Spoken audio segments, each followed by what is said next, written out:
why the hell would you want to do that? It's a useful indicator. So, all right, guys. So good evening. Well, thanks very much indeed to everybody. And I want to thank, before we start, Jack Schwager for really doing the honor of being here this evening. Jack, how are you, by the way? I'm doing great, thanks. Just before we started, Jack, just want to ask you, where are you located right now? I'm in Boulder, Colorado. Oh, wow, Boulder, Colorado. You know, it's funny, and I know this is probably not the right thing to say. I was watching The Shining, the movie, again, probably for the 100th time. Yeah, and that's Lions, and that's like, it's about an hour drive from here, 45 minutes. It's an hour's drive. The Overlook Hotel, what is it really called? It's not called the Overlook, right? I think it is. Oh, it's called the Stanley Hotel. That's it. Yeah. Okay, here we go. Right now, probably in the last couple of years, the one market which has generated euphoria, these emotional states of euphoria, FOMO, fear of missing out, and then to outright panic selling has been probably Bitcoin and cryptos. You know, as you just mentioned right now, the massive peak, the massive rise in Bitcoin 2017, then the crash that occurred afterwards, about an 89% crash, and then the rally we had recently. I mean, my question actually to you is about this. It's about the emotion of FOMO. I actually think that there's two kinds of fear that kind of, maybe you can tell me if I'm wrong, but I think there's two kinds of fear that seem to have an impact or influence traders. One is the fear of loss, the other is the fear of missing out, or the fear of missing an opportunity. But I want to specifically focus on this fear of missing out because it seems to be everywhere, especially in the crypto market. I mean, just recently we saw Bitcoin skyrocketing parabolically higher recently. So my question to you is, what have you learned from your own experience and also from talking to several traders as to what is the best way to really gain some control over your emotions, specifically the fear of missing out, this euphoria stage where, you know, you want to get into a chase the market, chase the price sort of thing? Yeah, well, a number of traders, I think mindset and emotional steadiness, and reading, being aware of where you are, you know, in your emotional state, that comes up in a number of interviews. So it figures very heavily.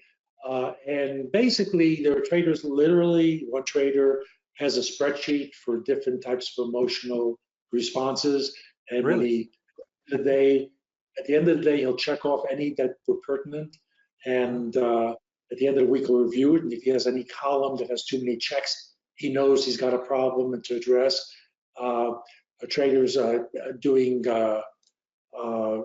besides meditation, but various techniques of calming themselves and also mental rehearsal. So like the event trader I was talking about, actually just preparing like an athlete might prepare what the event is going to be like, or let's say a downhill skier might think about exactly, you know, the route and how he's going to react, and might do that as a mental rehearsal, just as an example. Not that it's in the book, I'm just throwing this out as an analogy. But they would mentally prepare for, you know, news comes out, it could be this.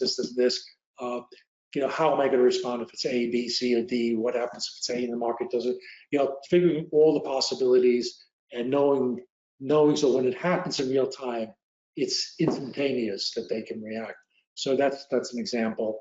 There's another trader who talks about also monitors his emotions, and he wants to be in a certain zone. He doesn't, if he's he has to have some fear about a trade, but not excessive fear, and he can't feel too good about a trade. If he's really feeling good, super bullish, and if he finds himself feeling that euphoric, that, oh, it's going to go, I'm right, then he has to actually, that's a sign that the market's going to go the opposite way for a correction. You know? Ah, interesting. People are very, you know, in fact, that particular trader, a fellow named John Netto, so yeah, you asked the question before, do we ever disagree? So, you know, he was making how emotions are you know, are good, you know, are helpful for trading. And every book I've written, I probably, you know, made the point somewhere along the line, you know, drawing from traders, my own experience, that you really want to eliminate emotion totally. And his attitude was, why the hell would you want to do that? It's a useful indicator. So for him, you see, I mean, he agrees that excess of emotions are bad. So that's not the, but his point is, you don't want to eliminate emotions. your own emotions are a useful indicator if you learn how to read them. That's interesting.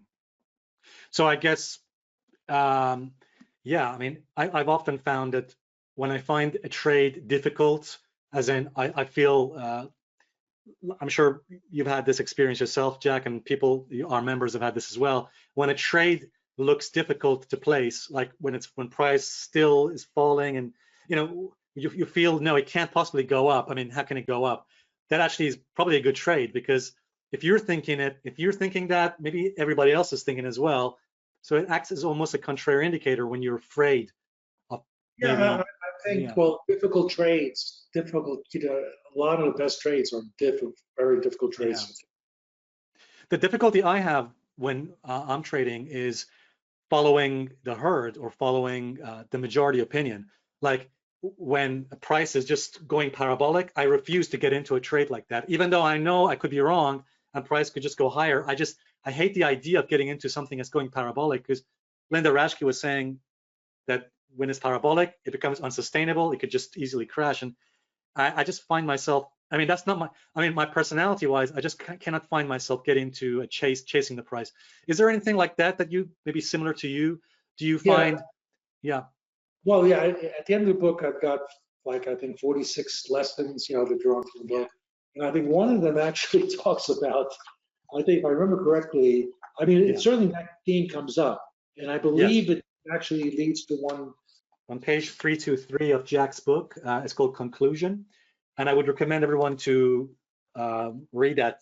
Would it be cheating for everyone to jump to that page when they get your book? What's that? To read that? I was just wondering if would it be cheating for everyone to get to that last chapter and read your well, yeah, I mean, look, in the last chapter I tried to I'm joking, obviously, but 336 and point 31, and it's section 31. I actually highlighted that on my book. So I'll just read this, just because it's short and it makes the point. So if you're on the right side before your panic, liquidate or lighten up. Parabolic price moves in either direction tend to end abruptly and sharply. If you're on the right side of such a trade, consider taking partial total profits while the market is moving near vertically in your favor. And then I mentioned one of the traders who had a trade where his exit was exactly that. It was in a parabolic move, and he got near the top of the market. But guys, really fantastic book. Make sure you get it, Uknown Market Wizards. Just let you know that I'm actually mentioning this because I like Jack. He's a fantastic guy. I don't get a kickback from the sale of this book. Does anyone know? So I think, because I think this is a fantastic book, and I have to say I'm quite surprised that I liked it, and I'm actually learning things from it that I didn't even know before. So Jack, well done. I gotta say kudos to you for writing this. A great benefit to I think everyone who wants to learn to trade, or even if you're a trader, you want to increase your knowledge. I think it's a fantastic, great book. Jack, thank you so much indeed. Really appreciate your time, and I wish you well, and stay safe and stay healthy. Really appreciate it.